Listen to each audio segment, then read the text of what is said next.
Welcome back to the wood shop, finally. I'm finally getting going in the wood shop. That bed project is out of the way.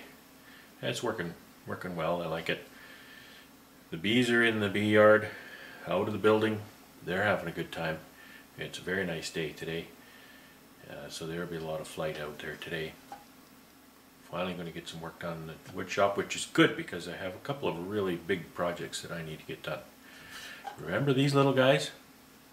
I've got to make a boatload of these little mini mating nuc frames. Okay?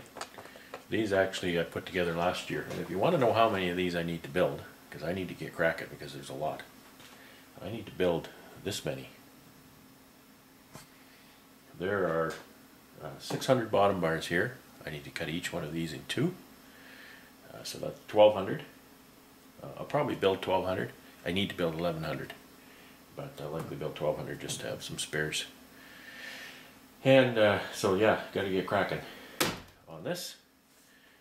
And once I'm done the little mini frames, then I have to build the nucs. I have to build quad nucs. I have to build single nucs. So it's going to be busy. I'm going to be busy here for a month or more. So I'm sure glad that bed is out of here and I can actually get beekeeping woodworking done. So here's the mini frame with the little half-size bottom bar. And kind of the bad part about this is it's not quite half size. So I need to cut these not only once, I have to cut them twice. So I have to cut 8 inches from this end, and I have to cut 8 inches from this end, which is going to leave, you know, an inch or something in the middle. And so what happens is I cut that like this. I'll cut that right here to the length of that bottom bar, and then I'll cut it again there, and then I have to mill the cut end to be like the factory end with the little rabbits. That's not a big deal. It may take a few minutes to do, but since these frames come in these nice big packs, I thought to myself, wouldn't it be nice if I could just cut that here, cut that there, 8 inches, Bob's your uncle, Fanny's your aunt. But you know, is it straight here?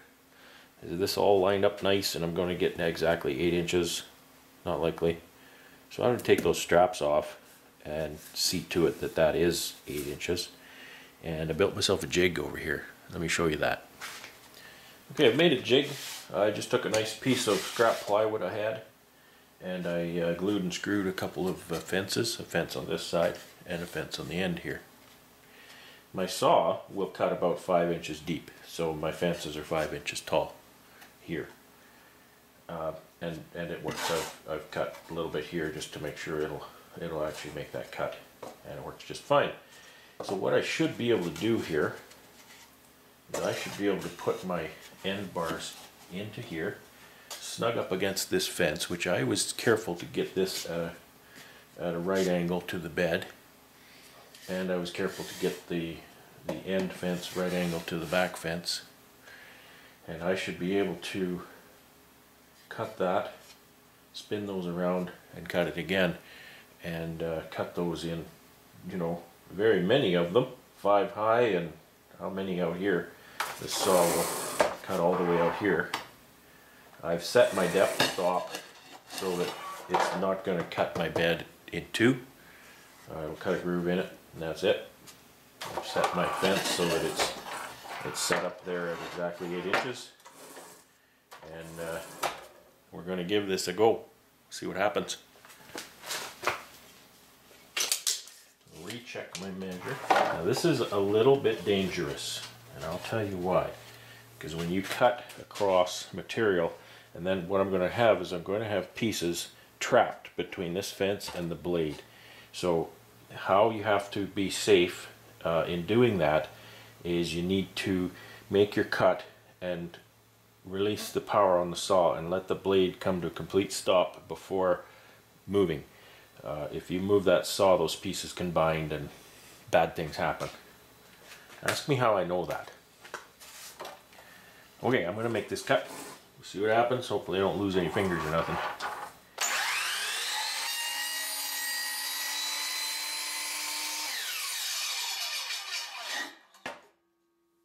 You know why I didn't double check? I run some screws up through the bottom into this to hold it nice and tight. I didn't check that there was not a screw there. I guess there wasn't. Okay, there's piece number 1. Let's measure it. And that is bang on 8 inches. Exactly what I want. And now we cut piece number 2. I guess I can hold that like that. And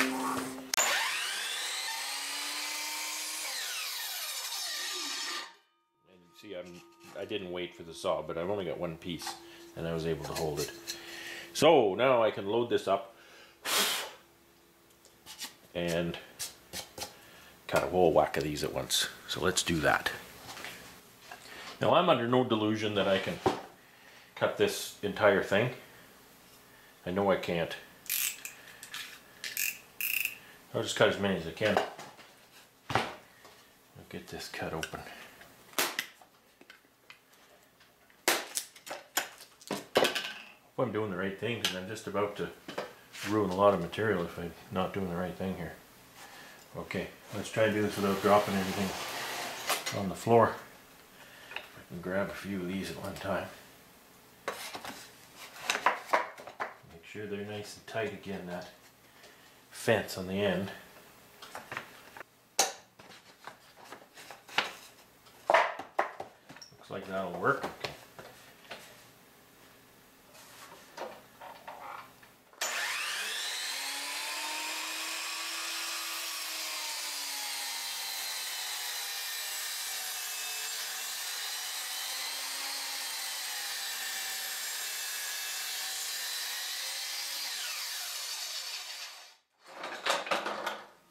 Right. Next thing, I have to make sure I remember to turn these around. Wouldn't it be stupid to cut the end off of this? Then I'd be milling that cut end twice. And I'll be milling 2 cut ends, I should say. Alright, double check the work. Everything's all in the right place, 8 inches long. There we go.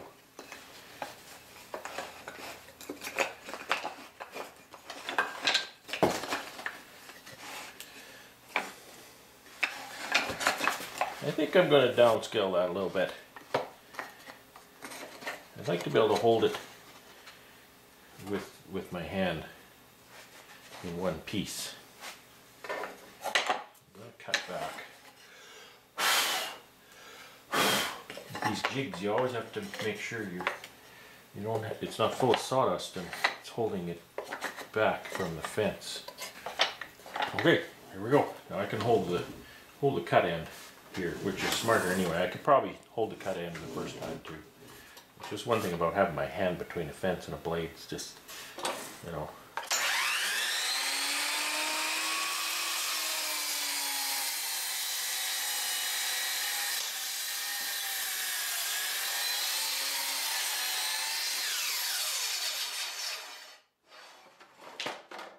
So one too many courses here, because I couldn't hold the back one, and that's why it cut, and it took off.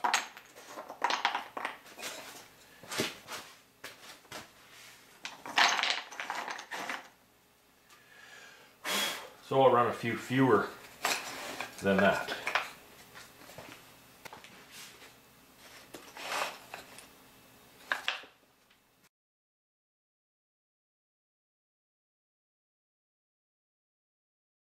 So we're good.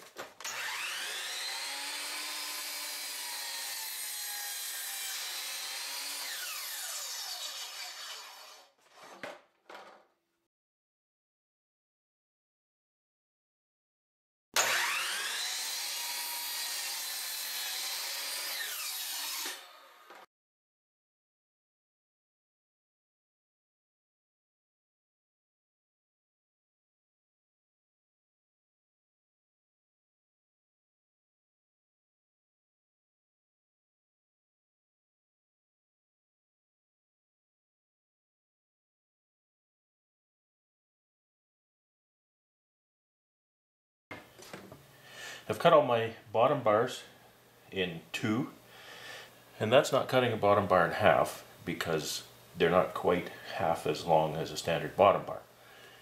There's that much that comes out of the middle. So I've cut all those in two. There's 1,100 pieces, and I apologize I've worked ahead here a little bit. I've just used my dado blade here, and I've run the bottom bars, both sides, over the dado blade to make the rabbeted ends, just like the factory ends. I was able to use my push pad here, and I could deck up about 17 of them, put my push pad on the whole works and run them through. So that worked really well. And now I have to start to make the top bars. The top bars are not a modified top bar at all.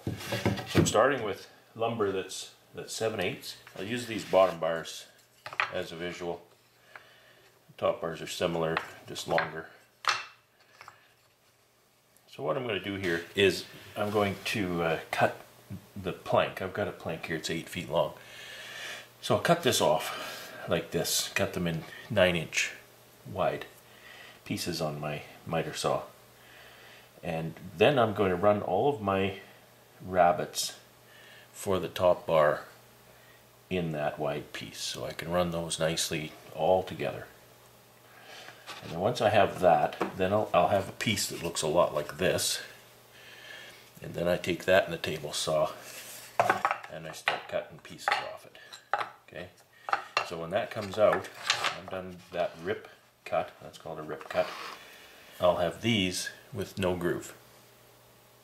So then with the rip blade adjusted properly, I'll cut that groove in the top bar. So that'll be done there. It shouldn't take me that long because I can run these rabbets. The rabbets take the time. I can run those rabbets en masse. I don't know how many I can do here, but quite a few. And looks like I'm going to be able to do almost 20 at a time. So run those en masse, and then rip them, run them through to cut that groove, and then I'm done. And then I'm on to assembly on these 1,100 frames. So this is taking a long time, but we're getting through it. Okay, I've cut 63 pieces here, and I can get 18 from each piece, and that means I need 62 1/9 pieces for this project. Some of them won't yield 18 pieces because of knots. It's pretty nice lumber though. I mean, look at this stuff. It's so nice. So I need to run 4 rabbets on every one of these pieces. Now, there's a little bit of a wrinkle here because this rabbet is 1 inch wide. My dado blade is limited to 7/8. So I need to do that twice for each end, for each rabbet. I'm not happy about that. Like I say, there's 60 pieces here. There's 4. So 60 times 4 is 240. And I have to do 240 times through that dado blade. And then I need to do it 240 more times. That kind of sucks, but there's nothing I can do about it. The only thing I could do about that is to cut. You can also cut a rabbet this direction where you run it through the saw this way. I could do that. I don't care to cut rabbets that way. I find it's not very accurate. You're standing your piece up on the table saw. Just not what I like to do. So I gotta get at it here and start cutting these. You can't even see the saw from where you are.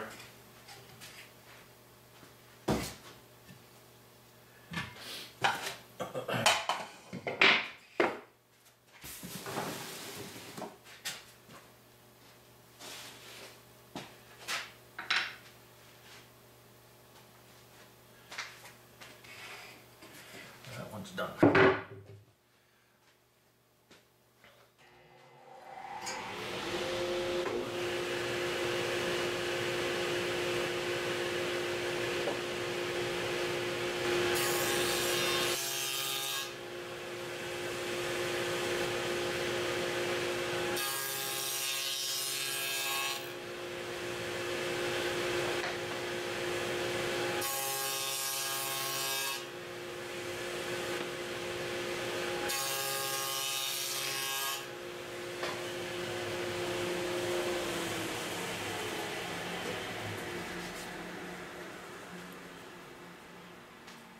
this is what I'm left with after my one run through there. My dado blade will only go to 7/8 wide. So I need to run that all through. I need to cut them all like this, reset the fence, and then cut them again. Here we go. Stop complaining about it and start doing. It's the only way you're going to get it done. You can't even see the saw from where you are.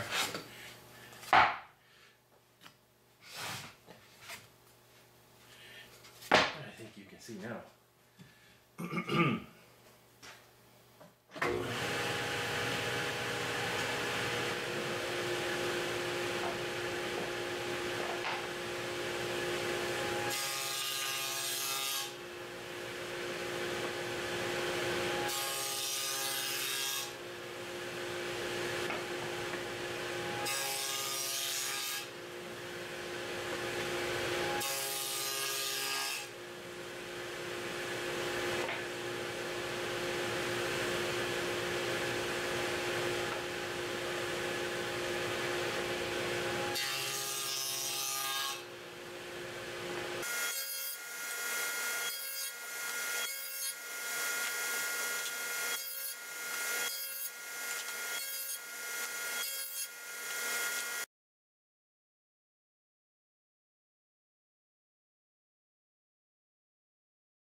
That's what I'm going for. This end bar fits on there nicely, consistently.